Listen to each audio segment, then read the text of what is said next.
There are a ton of settings in Apex that can help you fine-tune your game to your liking, with some of them giving you a huge advantage in your game.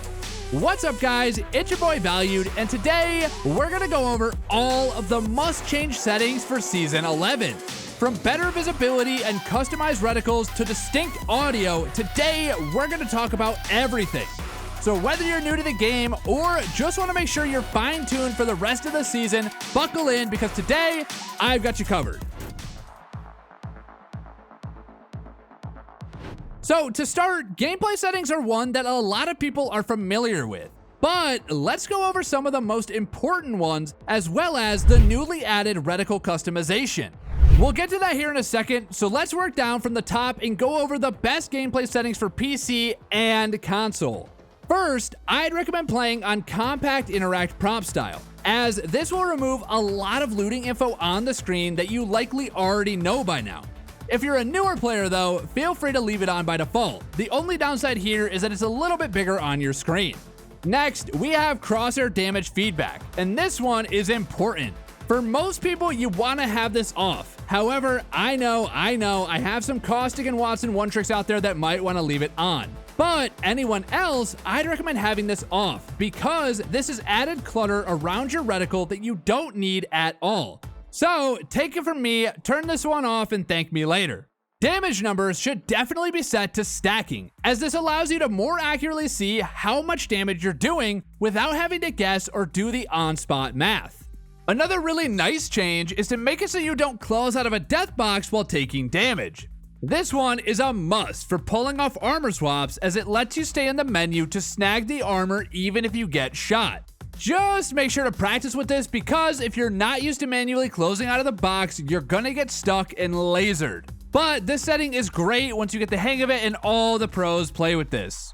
Also make sure you have a performance display on. This will let you see your ping, but will also let you see your frames and make sure you're running optimally in-game. We'll talk a bit more about exactly how to dial in your graphics shortly, but first, it's time for those sweet new reticles. If you haven't seen it by now, you can customize your reticle color, which I have been wanting for a long time. Obviously, this is really cool, but what's great about it is you can change the color to fit your own vision preference, and the color options are way better than the defaults. A lot of other games have had this feature for some time, so it's great to finally see Apex implementing it now.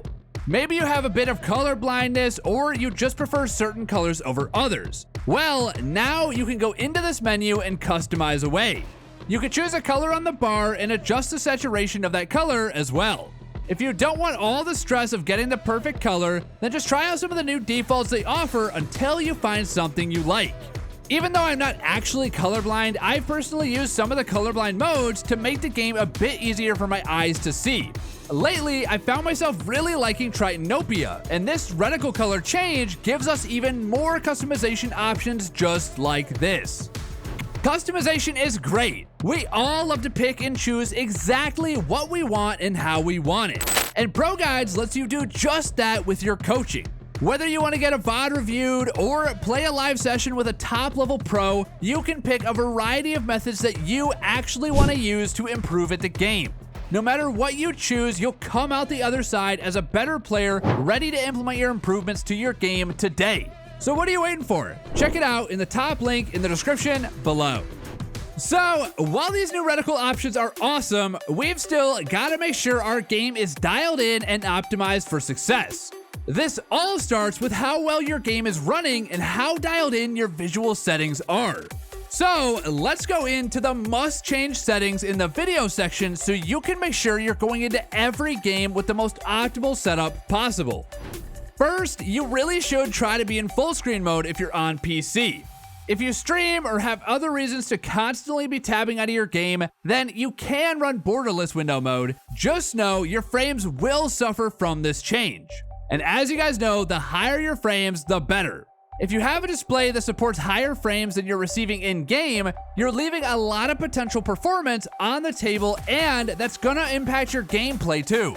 Having a high frame rate at all times really makes your game feel smoother and can make all the mechanics in the game a lot easier to pull off. Now, if you're on console, your console will do a good job holding their frame rates on their own. But for you PC players, you can really squeeze a lot more performance out of your game by making changes just like this minor full screen one. Now, let's touch on some other big settings in the video tab. I'm gonna assume you have your resolution set to the same as the screen you're playing on, and you've moved brightness to a level that you're comfortable with. Don't go too high on the brightness because it can wash out some of the lighter areas, making it really tough to see things. From here, make sure your FOV is where you want it, and understand that this setting also has an impact on not only your performance, but also your aim. Your frames will drop if you have to constantly show more in your field of view, but having a higher FOV can be huge for spotting enemies and having good awareness. So here, it's a give and take, but I personally like mine somewhere between 100 to 110. Make sure this is where you want it before changing other settings. Moving into advanced, VSync has got to be turned off. It can make your game look a bit better by reducing screen tearing, but it gives you very serious input lag. And you're probably here because you want your game to be more responsive with the highest visibility, so make sure to turn the setting off. Now, if you have an NVIDIA graphics card, the reflex option up next should be set to enabled plus boost, as this will even further reduce your input lag. If you don't have this option though, no worries. Just turning off VSync alone does wonders for your input lag. But if you want to take it one step further, this NVIDIA setting is great for just that. From here, the video settings get into the actual graphical options. There's a lot to talk about here, but let's focus on what's important. Turn your adaptive resolution FPS target to 0, so the game isn't trying to throttle your frames when a lot is going on. We want the game to stay at high frame rates, and this setting can really mess with that. Also, turn off anti-aliasing to increase your visibility a bit. The way this feature interacts with Apex can make the game seem a bit blurry when trying to spot enemies in your bushes or other obstacles. Now, these next two settings are heavily impacted by your hardware, but make sure texture streaming budget is set to a VRAM level that your graphics card can actually handle, and make sure texture filtering is at a lower setting. You're gonna also want to disable ambient occlusion, as it can make the game really blurry. This is a setting that I actually see a lot of players miss, and it can do wonders for your visibility in the game. From here, we're generally looking to go for the lowest setting possible. Putting sun and shadow related settings to low will help remove glare as well as make shadows in enclosed spaces less dark. Volumetric lighting and dynamic spot shadows can be completely disabled, and impact marks can be disabled as well. I like to keep model and effect details at medium because I have a good computer that can pull strong frames even with these settings a bit higher. But if you're running on low FPS, I definitely recommend putting these to a lower setting. So these video settings might not seem like a big deal because they're not changing how you interact in the game, but seriously, these minor changes right here are some of the most important settings to set yourself up for success in every single game without having to train or learn anything.